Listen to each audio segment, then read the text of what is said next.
Before I introduce our speaker, I just wanted to briefly explain the structure of this webinar.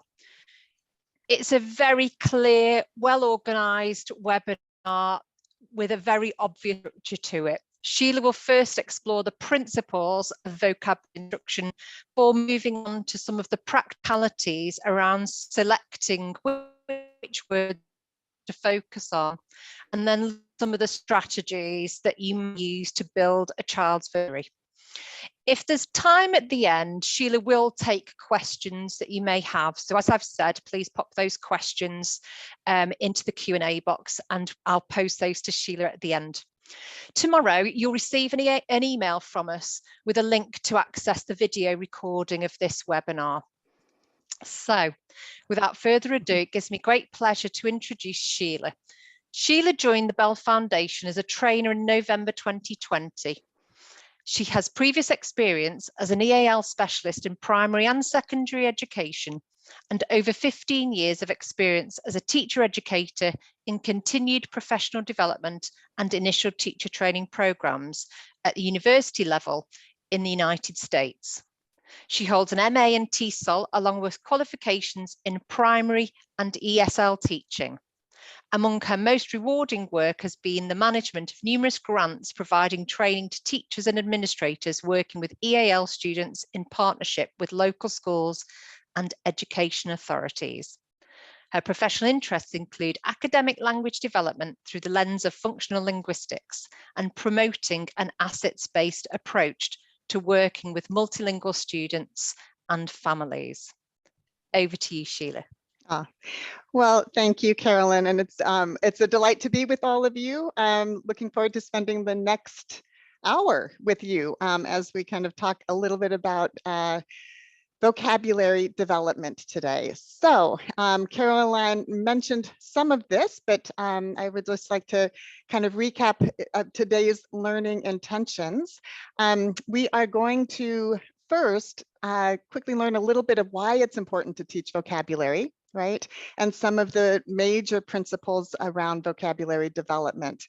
But then the bulk of our session today is going to be exploring how to identify and determine some of the key vocabulary that we would want to teach in our lessons and some approaches, instructional approaches to actually building vocabulary. So we are doing all of this so that our multilingual learners will be able to expand their communication skills and also to improve their literacy development. Okay, so today we're going to start with why is it important to teach vocabulary? And this is our first poll for all of you. Before we start, I just want to take a quick poll to find, it came from a finding that came out recently from the Oxford Language Report, where they surveyed over 1,300 primary and secondary school teachers. And I'd just like you to weigh in on this. The question was, what percentage of teachers reported that at least 40% of their pupils lack the vocabulary to access their learning?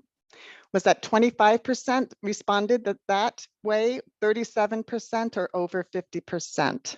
So if you can take that poll, just put your answers in there, and then we'll have Charlie calculate those for us as soon as you answer. So you should get the little pop-up thing instead of in the chat box there. So as she calculates that, we will get the results. But I will go on and just, look at this. At this point, it says 25%, only 5 of you thought that, 5%. 23% of you thought it was 37% thought that, and 72% of you responded that over 50% of teachers are feeling that 40% of their pupils lack the vocabulary to access their learning, which is actually the correct answer. It was over 50%, which is a large number of teachers out there are feeling that way. And in addition, 69% from this report believe that the word gap, vocabulary gap, is actually increasing in primary education. So while it makes sense for children who are learning EAL to have more of a limited vocabulary, in reality, we're finding that this really affects a lot of our pupils, right? So vocabulary development is not only important for our bilingual learners, but also for a large portion of other learners in your classrooms. Okay, and we know that language is really the foundation of education, right? It pervades everything that we do. And vocabulary development is really a strong indicator of academic attainment and of literacy development. We also know that it's vital for social and emotional development of our children. It's necessary for them to communicate with friends, right? To join in activities and also to express their feelings. And also from research, we know that a child's vocabulary at age 5 not only correlates with academic attainment later on, but it actually now too, it kind of goes along with their job prospects and mental health later on in life. So this is important because of that.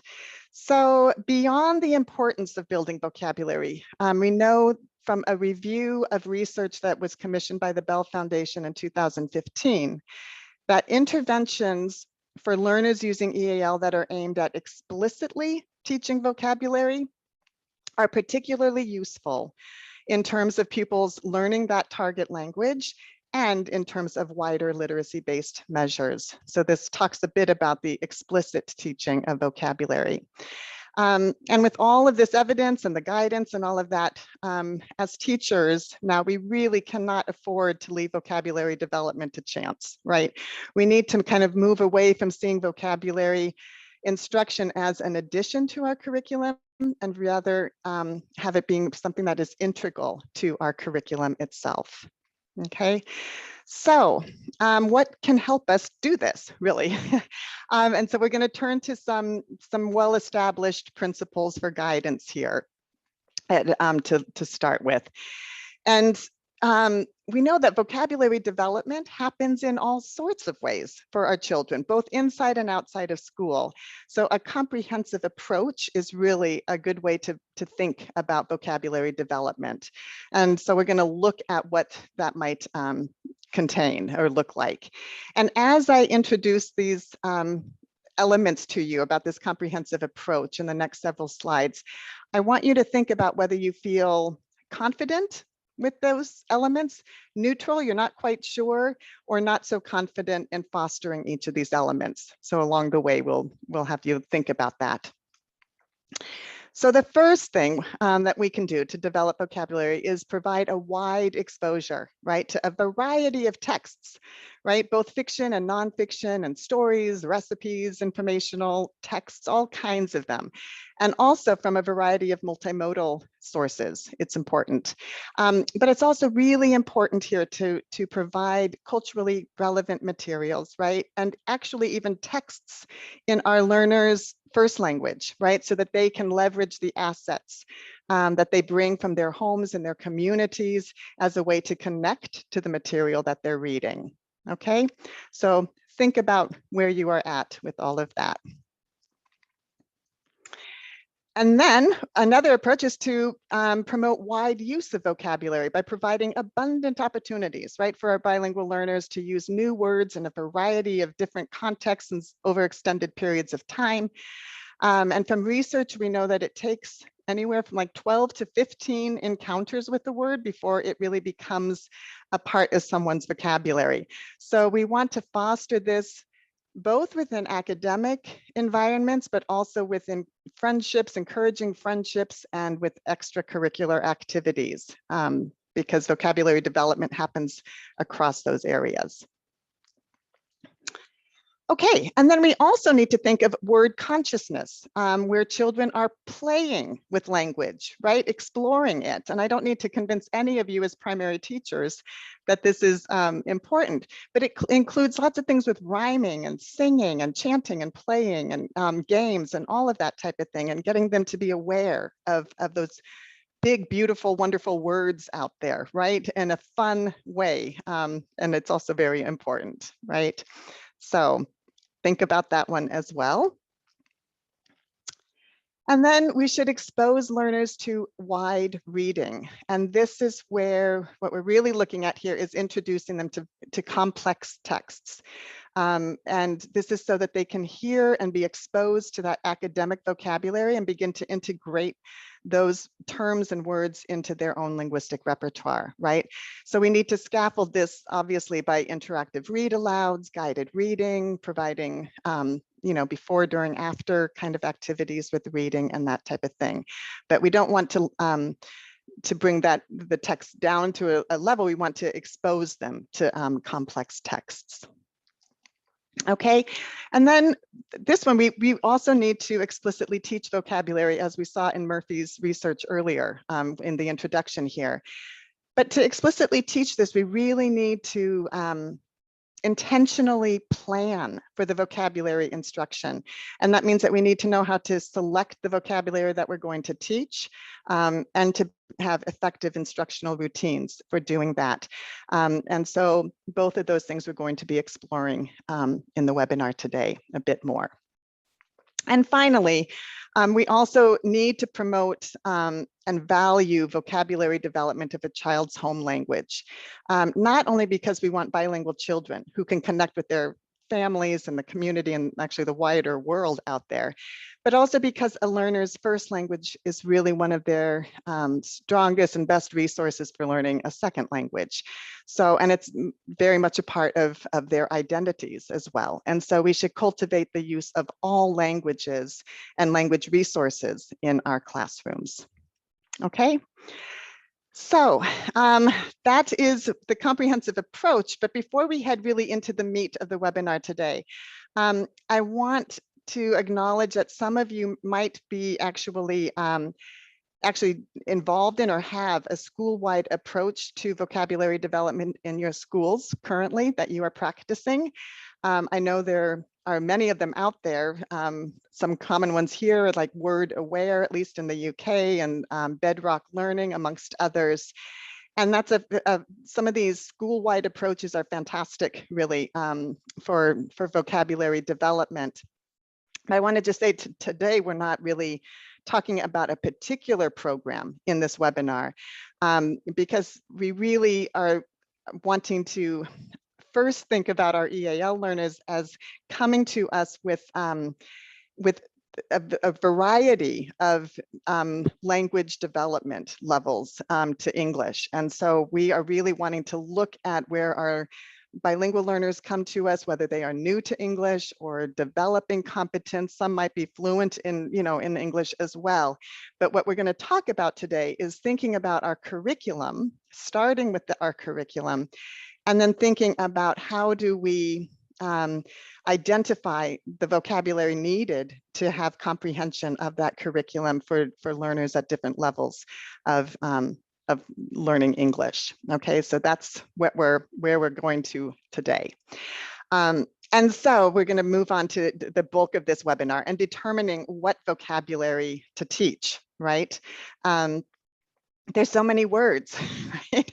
And obviously we cannot teach all of them, but trying to figure out which ones, asking those questions, what do I teach, is a really a good question, because without knowing how to analyze our lessons for high impact vocabulary, we can really squander valuable time, right, on words that have very little bearing on like the learner's grasp of key ideas or of communicating those ideas. So in many ways, I think sometimes the hardest part of vocabulary instruction is not necessarily doing the activities or learning the instructional routines, that type of thing, but it's really trying to figure out how to analyze your lessons and determine what vocabulary is important to teach. Okay, so so we're going to take a look at how to do that.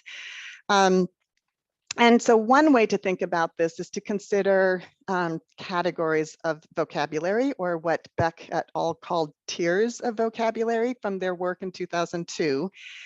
And I'm assuming that a lot of you are already familiar with this, but I do feel that having a way of really thinking about vocabulary and about language, having a system for looking at it really does help us to understand the language demands of our curriculum a little bit better. So we are going to just look at this briefly here. Tier 1, they said were more everyday vocabulary words, that just basic words that most learners know as they come to school. Table, big, happy, backpack, that type of thing. Although we also need to recognize and be aware that some of our learners who are new to English might not have the same, we can't assume that they have all of these tier 1 vocabulary words in their repertoire, right?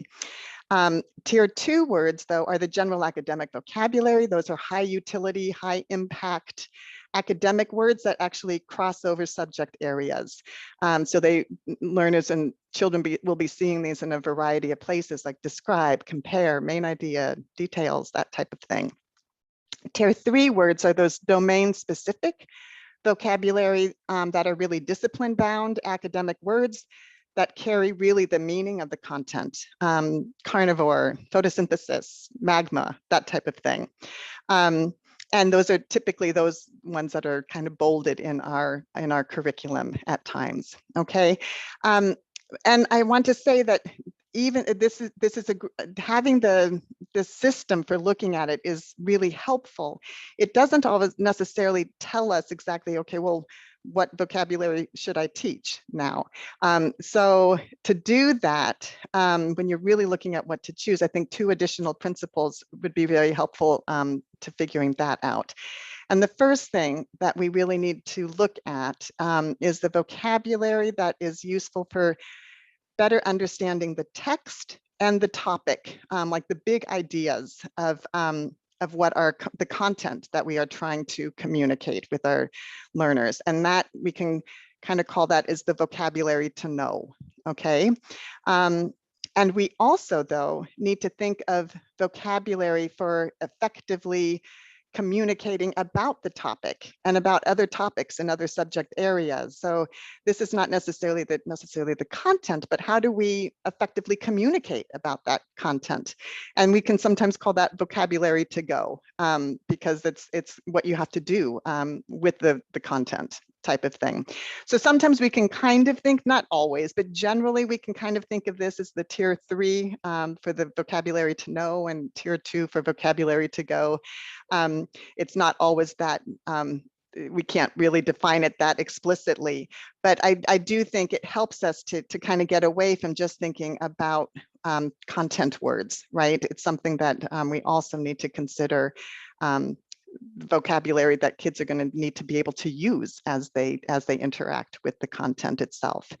So I am going to go through a number of approaches in our next section here, and I'm going to kind of show you how I think about this as we look at curriculum. So that I'm not just going to drop it after this, but I do want to let you know that this is 2 good concepts for thinking about what to determine in terms of what to teach. Okay, so back to you. In your chat box now, if you can look at this statement, find the missing odd number, 7, 9, blank 13, and if you can identify a tier 2 vocabulary item in this sentence, what would you say? Just go ahead and put it in the chat box. I will look at what your thoughts are on this. There's not just one right answer. I mean, don't worry about that. Just kind of look at and see what we have here. Missing, odd, find, missing, odd, find, missing, odd, find. So that's great. We're kind of working with those 3 different thoughts here. Everybody is saying that. So so here's what I'm going to say. I highlighted missing, but that doesn't mean that that the other words are not important either, or tier 2 words. But here's the thing.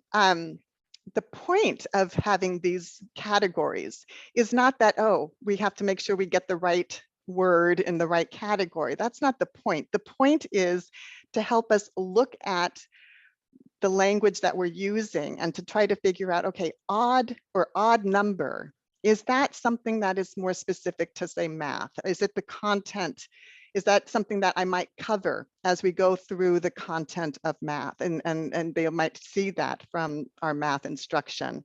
So I kind of say that odd number, whatever, might be more of a math vocabulary 3. This is my thinking now, right?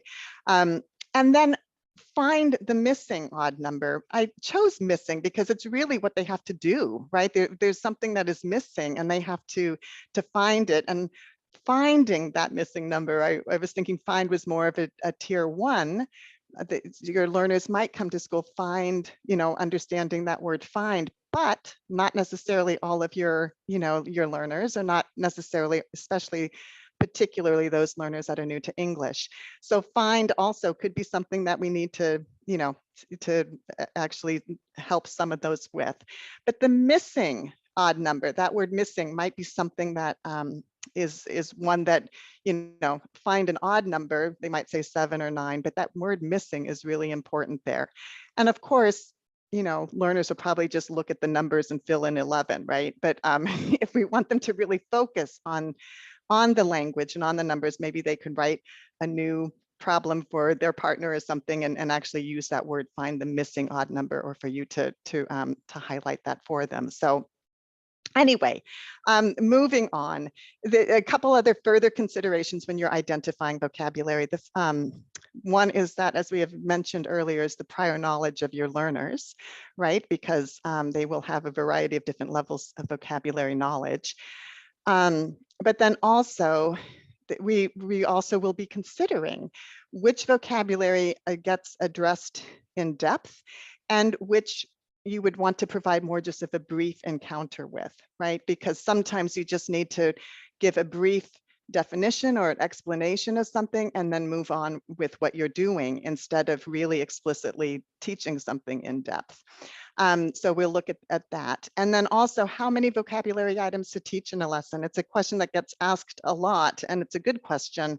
And I would say, basically, for those children who are more young, early primary, you might only be able to teach like 1 or 2 vocabulary words at a time, or within a lesson, or even within a week if you're really going back to that vocabulary term, right? As you get the older primary children, that might be something that you would do 4 or 5 within a lesson, or a week, that you would have that and then revisit those words during the week, that type of thing. Okay, so some other things to kind of consider. So now let's see how this all plays out, how we can actually demonstrate some of this. And we're going to look at some approaches to building vocabulary. And there's lots of fun activities, right, that you can use for this. And that is something that I'm going to definitely provide you with a lot of resources at the end of this, of ideas of where to go to find those activities and games and that kind of thing for vocabulary development. But during the webinar here, I really want to spend some time on demonstrating how to choose vocabulary that you might want to get from your curriculum and then integrate it into your lessons. And we're going to look at 3 different approaches really for this. One is going to be looking at explicitly teaching vocabulary. We will look at a functional approach to teaching vocabulary and how to determine that from a functional approach. And then also we'll look at how to move from more everyday language into more academic vocabulary, and actually how to teach that as well. Okay, so here we go with explicit vocabulary instruction. That's our first approach that we're going to look at. And again, I'd like to take another quick poll because I just wanted, it would help to know if you currently are using a school-wide approach for teaching vocabulary. Just yes, no, or maybe you don't even know the answer to that. So if you can answer the poll there. I do think quickly, as you answer this, I do want to say having a real instructional routine is a real benefit for learners, especially those learning English or new to learning English, because it really does help reduce the cognitive load, knowing what they're supposed to be doing, having that routine of instruction so that they can really focus on the vocabulary itself. So I am going to introduce kind of a vocabulary instructional routine for you at this point. And if you already do use a school-wide approach yourself, then that's fine. Just kind of think about, well, what are maybe some of the similarities, the differences, that type of thing as I introduce this one. And then we can see. And I will get the results right now. 32% of you do have a vocabulary program going on, 44% do not, and then 24% of you don't know right now if that is something that you have in the classroom or not. So a variety. So those of you that do though, are using one, that's fantastic. And as we go through this, just kind of see what, if you do have some similarities with what you do as well. Okay, so thank you for that. So the general routine that I'm going to introduce today comes from WestEd. It's a tool that they've had in 2019, and it has 4 steps to it. Okay, it can be used in many contexts, but the first one that we're going to be looking at is selecting vocabulary, is step 1. Step 2 is introducing vocabulary. Step 3 is using the vocabulary, and then the 4th step is checking for meaning, okay? And I'm going to demonstrate this process to you by using a book called Wolf. I don't know, maybe some of you already are using or have read this book. It's a great book by Becky Bloom. I've chosen it because of the high levels of tier 2 words in it, actually. But I have to tell you a little bit about the story because you're going to need to know what it's about. Briefly, it's about this wolf who comes to a farm, right? And there's lots of animals in the farm, and he comes up and he scares them all, as wolves do, right? And all the animals run away except for 3, the cow, the pig, and the duck. Don't move because they're all just reading their books and they ignore him, and this kind of upsets the wolf a little bit. And basically the story is about how he wants to be included in that little group, and so the story is about how he learns to read, and then at the end how the cow and the pig and the duck kind of admire him for learning how to read, and he sits with them and they read their books. So that's briefly the story. So now though, if we are going to think about how to do some explicit vocabulary teaching as we do this interactive read, the first step is to choose the vocabulary. So to do this, whatever the text is, this or whatever it is that you're using, you would go through that text carefully and circle or keep a notepad list of some of the words that you might find that learners would have difficulty understanding, or might be barriers to understanding the text. Obviously, it's a story. There's lots of visuals and all of that kind of thing. There's a lot of other things going on that can provide help meaning for learners. But these are those great tier 2 words that are all found within this book. And so you would, make note of those. And then you obviously can't teach all of them. So it's kind of, I had to think, okay, well, what would be the big content? What would be the words that would help with understanding the content? And if they were to tell the story again or to retell it, what would they need to know? And so the 2 that I came up with was ignore and admire. Basically because I felt like the cow or the wolf was being ignored, right? Which upset him. So he learned to read. And then at the end, the other animals admired him, right? So I felt like those were kind of, if you're thinking about this, those are kind of the words that might be really important to teach for meaning. And they'll be used more regularly throughout other areas as well. So they're going to be kind of high impact words, okay? Not that you wouldn't worry about the other words now, but those would be the ones that when you're reading the book, you might just briefly encounter them and say he peered over the fence or he looked over the fence and then move on, right? But these are the 2 that I've chosen. So the second step is to introduce the vocabulary, and I'm going to use admire for this one. And what you would do then is, first off, you would want to say the word. And I'm not just saying to say it once. I'm saying you really want to say this word, because by the end of the lesson, you want to probably have said this word admire 15 or 20 times, seriously, because it's about that amount of times that it takes to really, you know, to, as research says, to kind of have that become part of your vocabulary. So you want to say the word admire, admire, say it twice, have them repeat the word, maybe clap out the syllables, admire. You might want to write the word down, anything that you can do to, you know, to focus on that word. For bringing in home language, you know, this might be the time when you say, oh, admire, admirar in Spanish or whatever language that, you know, your other learners have as their home language. So that's the first part of this, is to really look at that word and make it the focus of the instruction. Second part of introducing it is to give a pupil-friendly definition. And here, this is something that's not a dictionary definition. This is something that we really, because we know that dictionary definitions really require a lot of word knowledge. A lot of the definitions require word knowledge that is just as difficult as the word itself, right? So we know the difficulty with that.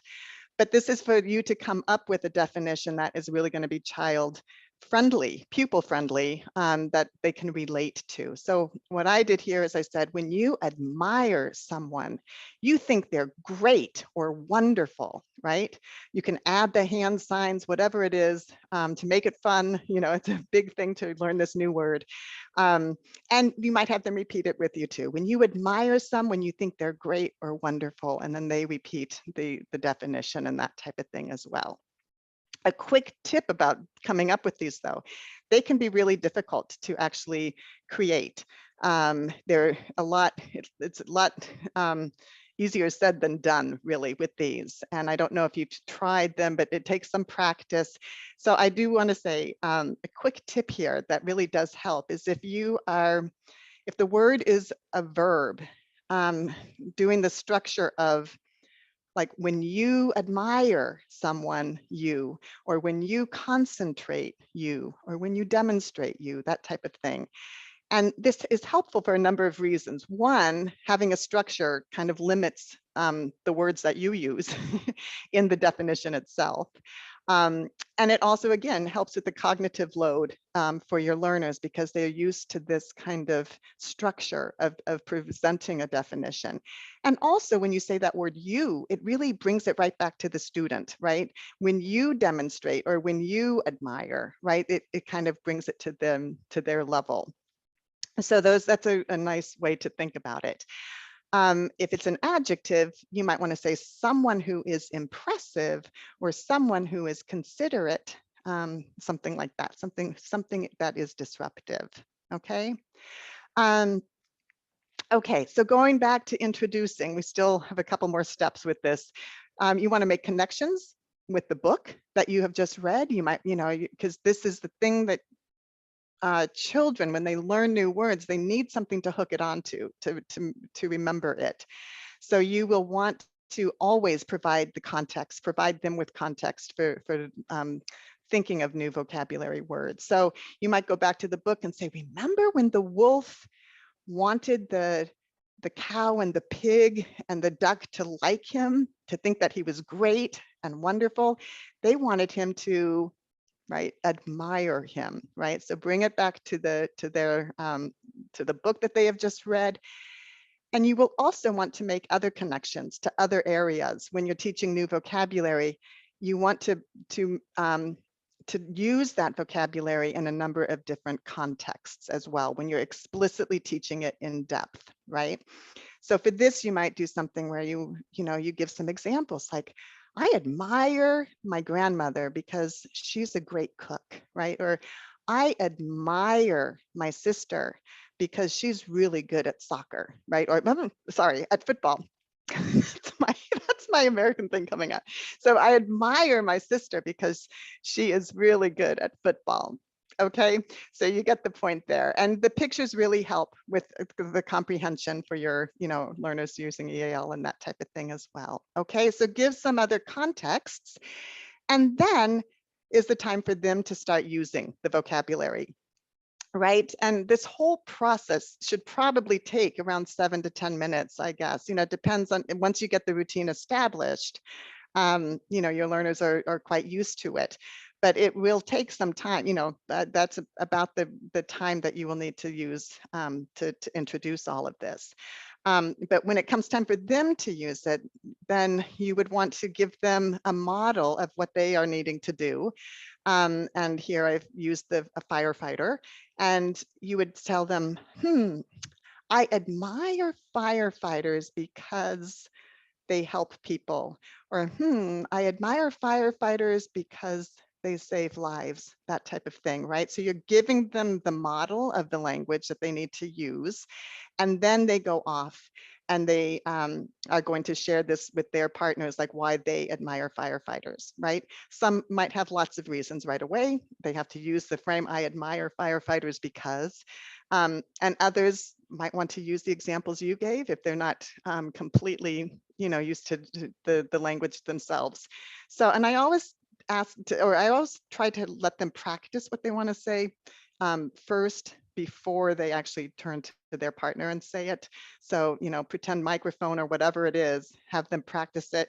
I admire firefighters because, and come up with something, and then turn to their partner. And then you can come back, maybe some of them can share, and you're talking admire, and you get the meaning at that point, right? So, and then finally, the last step is for checking for meaning. Sorry, and here again, it's this mileage on the tongue where you are trying to get them to say this word as many times as possible.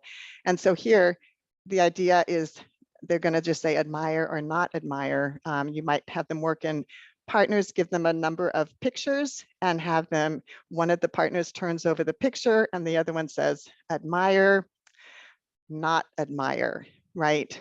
Admire and not admire. So they're checking for meaning, but they're using the word as many times as possible. Okay, so within 7 to 10 minutes, that's kind of the instruction of an explicit vocabulary routine for teaching it. Okay, and of course, after that, you want to revisit that vocabulary as often as you can over the week. Some of the older primary student or pupils might be having vocabulary journals, bilingual, adding their bilingual home language to that, if that is something that could be helpful for them. You might have a word walls or word pots that you keep the words in and reuse them throughout the week. You want to use them. I admire table 3 because, you know, that type of thing, and have the students and pupils use them again as they retell the story or that type of thing. Okay.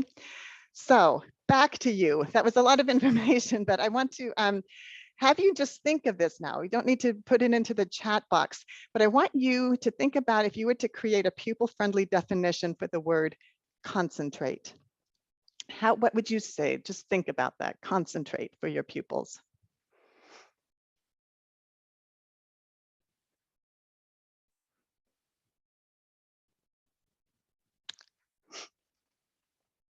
Okay. And when you are thinking of that, this is where I feel too that sometimes that structure, if you just have that structure in your head, because people are putting it, think really hard on one thing, listening ears, right? Think deeply and that type of thing. So a lot of you are putting it into the chat box, which is great too. And so again, when this comes up, when you're thinking of these definitions, again, I just go back to the idea of these structures of being able to present them for your learners as well. When you concentrate, you think or work really hard, right? So that's the type of thing that I'm seeing that a lot of you are coming up with too. But that structure, when you concentrate, you think or work really hard, right? Very good. Okay, so let's move on to a functional approach. And here I'm going to begin this with a text on how honey is made. To demonstrate this, we'll be using this text, and I would like you to read this, take a moment to read this, but as you do, if you can think about what is the purpose of this text? What is it doing? What is it function? What's its function? So go ahead and read this.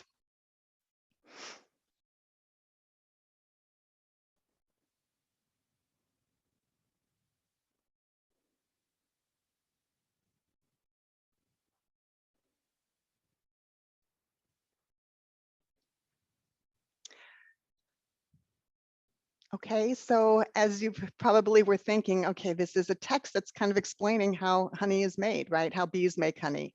So it's giving us the steps of what's involved as bees make honey, right? Okay, so with that, I would like you now to move on to thinking about some vocabulary supports here, okay? And if you were to identify key vocabulary for this text, okay, and to create a visual to use for either pre-teaching or use during your teaching or that type of thing, which would you use? Word mat A or B? Which would be better and why? I'm interested in why you would choose A or B. And if you can put that into the chat box, that would be great. And remember to put in why. I'm getting a lot of A's or B's, but B because it shows the order. It gives you the sequence, right? Would allow A because it shows the sequence B, more competent, A or B. A, oh, it went too fast. Some of you are saying A's, A before B. So lots of good ideas out there. And some of you are spelling B with B-E-E, that's clever. Yeah, but that's what I did. I actually thought too that B would be good, although I am really curious as to why some of you, because A could be, you might have reasons for that, as some people were saying A before B and that type of thing too, but it looks like most people are thinking B. And I think the reason, as you have, oh, someone said for new arrivals, A would be good for really new arrivals. Okay, and that, I wonder if I can just go back. Yeah, A for new arrivals. Maybe that was because you're thinking of just really, singular words and one word to one picture, that type of thing. So anyway, let me just talk to you too why we were thinking B, because a lot of you came up with similar things. One is that it really follows the sequence of the explanation, which is the function or the purpose of the text, right? And another thing that I have down here too is that it really then included both tier 2 and 3 words, right? It's the field bees, they suck the nectar, or they store the nectar, or they collect honey, right? Those types of things. If they were really to retell that, they'll have both of those words and those phrases in which to retell it.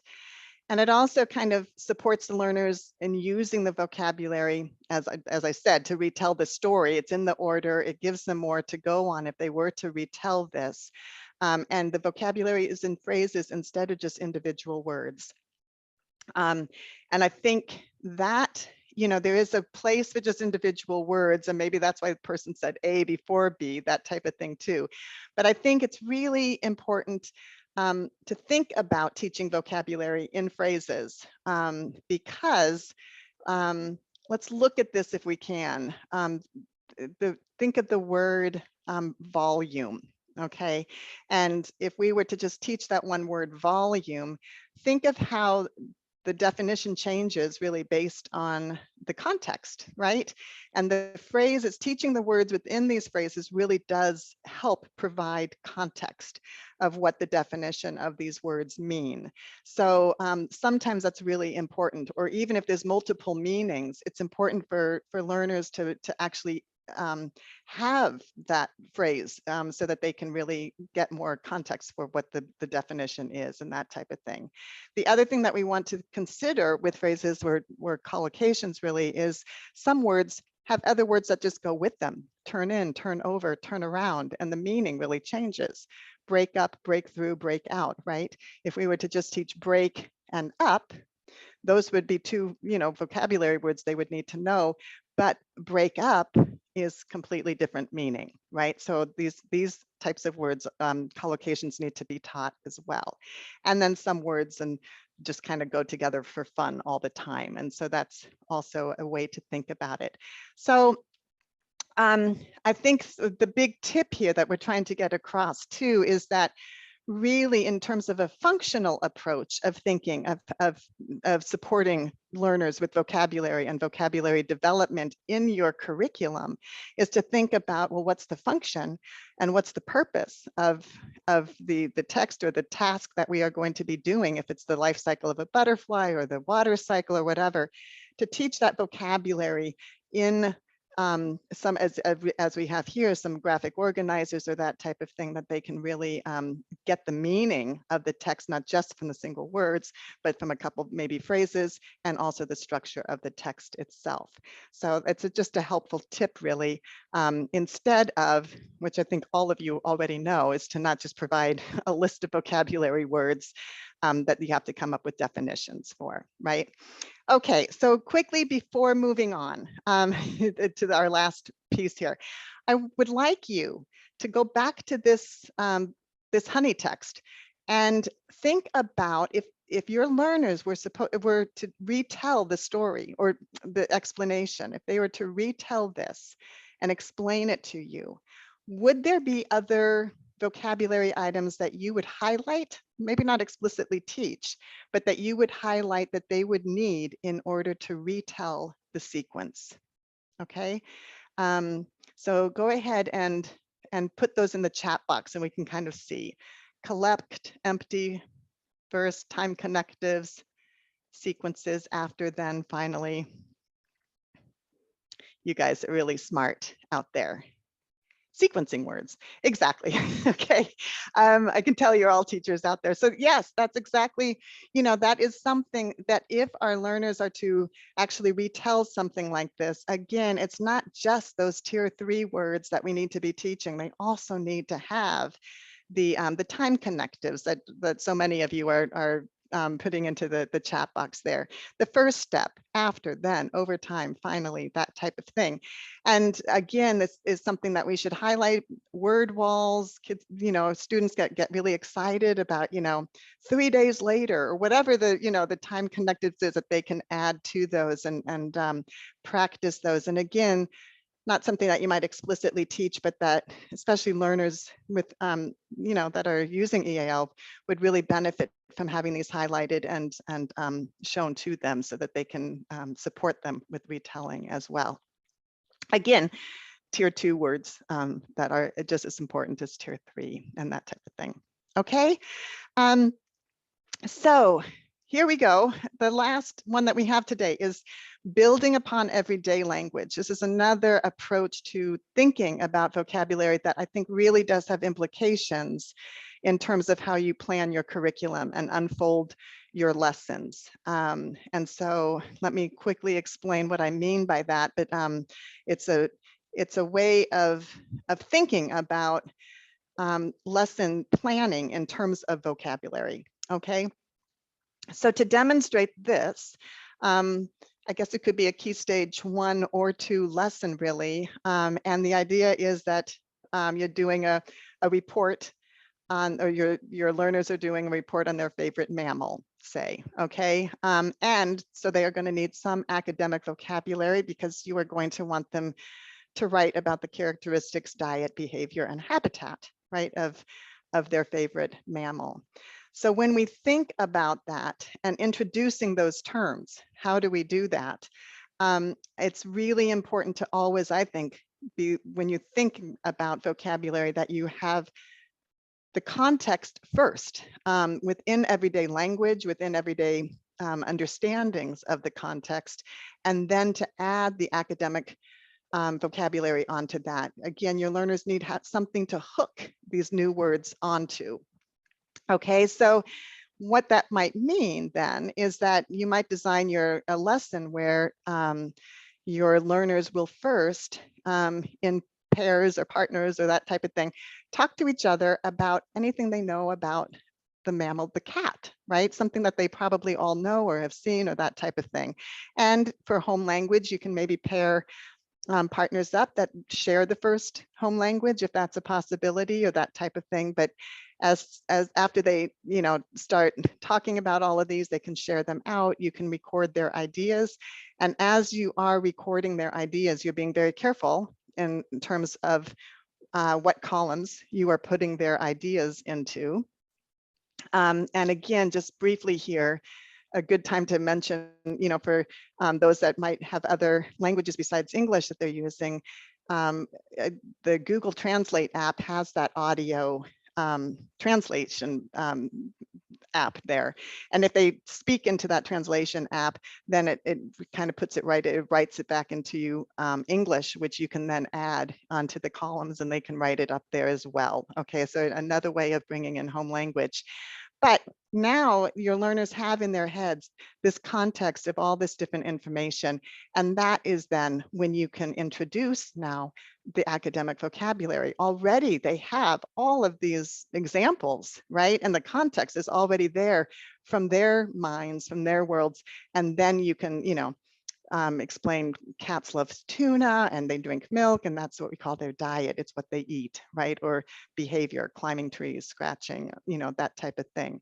So that idea of context, building up context first before introducing the academic, and when we're thinking about big kinds of lessons.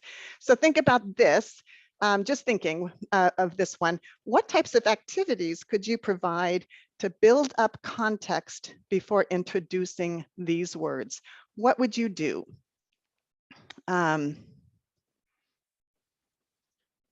Okay.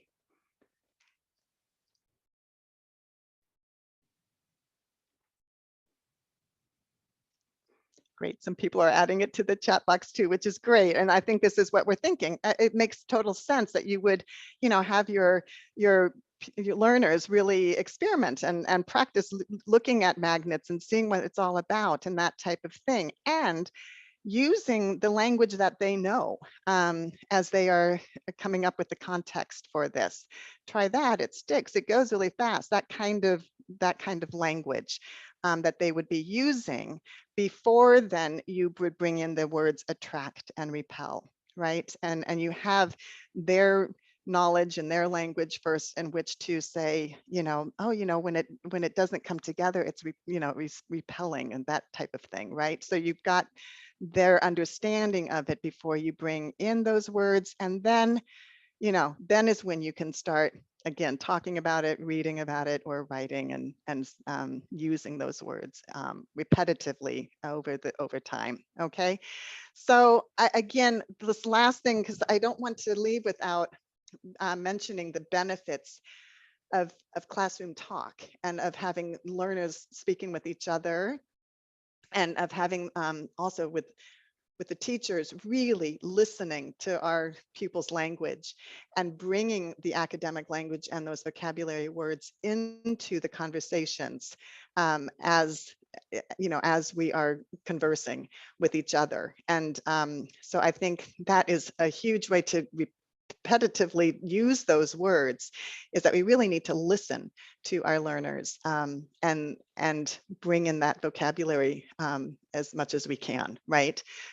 If they are unable to do that themselves. So this is just an example then of a conversation where the learners are trying to explain something, and then the academic vocabulary is introduced again from the teacher, and then again picked up by another learner as well. So that's also really an important concept in terms of thinking about vocabulary development. Okay, so again, this last approach, coming from the context, or developing or building the context before introducing the academic vocabulary is important. All right, so very good, everyone. As I promised, I was going to make sure that we had some time here at the end to introduce some further resources. And I want to say that the Bell Foundation does have a number of resources available on their site. Great Ideas page is a very popular one. It has all sorts of ideas there that can be used for vocabulary development. It is like a single sheet of information about it, and then also a video to kind of demonstrate what we mean by that, how to use that particular great idea. I will also say that currently right now in the UK, Alex Quigley is somebody that's done a lot of work on vocabulary development. His book, Closing the Vocabulary Gap, is very popular amongst teachers right now. And there's also a blog, his blog called The Confident Teacher. So you might be interested in visiting that as well. And NALDIC, the National Association of EAL, also has a lot of ideas for vocabulary development specific for our learners using EAL also. So these are some good ideas, some additional resources for you to look at. And also then I do want to say, the Bell Found, I want to bring this up now because boy, we might, the UK is, in the past, we've had a lot of families coming in from Hong Kong and more recently from Afghanistan, and unfortunately now too, possibly from Ukraine. And so I just wanted to let you know as teachers that the Bell Foundation does have what we call these parental guidance flyers that are currently translated into 22 different languages, most recently Ukrainian, sorry. And one is on helping children learn, and then also on about the educational system in the UK. So just something these are kind of nice ones for teachers to have as resources that you can provide to incoming families as they join our schools and that type of thing too. So anyway, please feel free to visit the page and to get more information from that as well. Okay. So I am going to, I think we might have a couple minutes at this point for some questions and answers. I'm going to turn it back over to Carolyn at this point. If she wants to come back in, that would be great.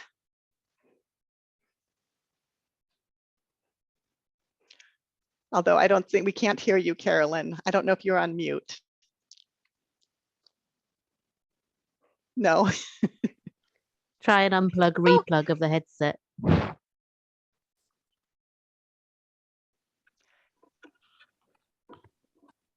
Did that work? That Yay. worked. Hey! Fantastic. Technology. Yes. Thank you so much, Sheila. That was a really useful session. We've had a couple of questions in, including some that came through the website. So I'll just ask you a couple of those. So I'd like to know if anyone has produced lists of keywords for EAL pupils that can be used in English and maths that have different meanings depending on the context.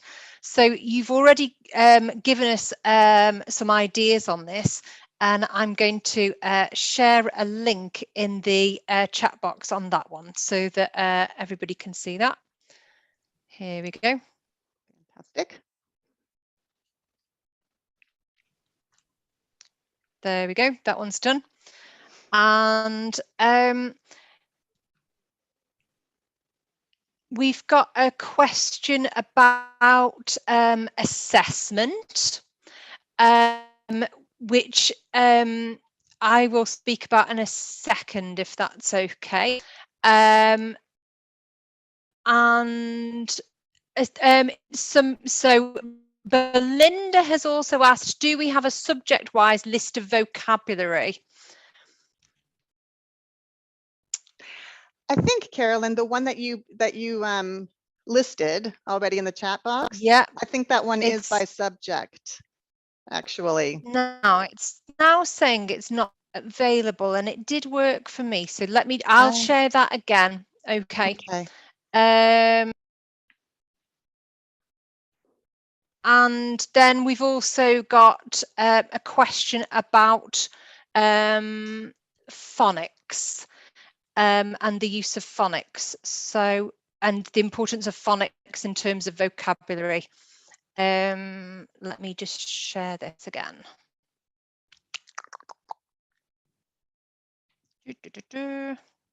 Apologies. Sheila, I don't know if you would like to talk for a second about phonics while I share this link. Okay, sure. Just phonics in general and vocabulary. And vocabulary, yeah. Okay. Probably it's the importance of phonics and being able to actually be able to read is important, but also I think we need to be aware of the kind of those made up words and the use of trying to make up words that really don't have meaning, right? In terms of vocabulary development, because that can be very confusing, I think, for learners. So I guess in terms of vocabulary development and phonics, I think I go back to the importance of context in terms of vocabulary development, and context then too of learning to read anything really within the activity of what you're doing, because reading is, as we know, more than just phonics, but phonics is important, right? So the more we can do that within context, I think is better. So that's, I guess that would be my answer, just with phonics and vocabulary development. But thank you, Sheila. We've got another question linked to that about would it be important to use phonics with a learner starting at secondary who is absolutely new to English? Do you want me to pick up on that one, or are you happy to go with it? As a secondary person, you can if you would like. So I've certainly used phonics in a secondary school for learners who are new to English, but it is really important to do it alongside other programs as well and not rely on phonics. Phonics is useful to a certain extent and more useful for some learners. So particularly, for example, where learners are perhaps coming from languages with different scripts, and they're having to get used to matching the sounds with the letters, then phonics is really, really useful. I'd really reiterate what Sheila said, that the nonsense words for phonics, it can actually be really confusing trying to distinguish between what's a real word and what's a nonsense word when then they're trying to connect meaning to the word. So definitely phonics is useful, but it needs to be used alongside curriculum learning and other strategies involved with teaching reading as well. Yeah. Let me just see, have any other questions come in? We're at 5:02. We're at time. We are. I just want to be aware that for everybody that's on the website here too, because I know you have another page, right? So yes, if we it's just me. I'm so sorry. Show the next slide. It is. So just very quickly then, the courses that we've got to start in April, and then then May we've got course teaching assistants, and then in June embedding assessments. If any of those courses might support with you, then you can find those on our website, and Charlie's shared the link. So thank you very much, everybody. Huge thank you to Sheila. I hope you found that useful, and we look forward to seeing you again. Thank you very much. Bye-bye. Bye-bye.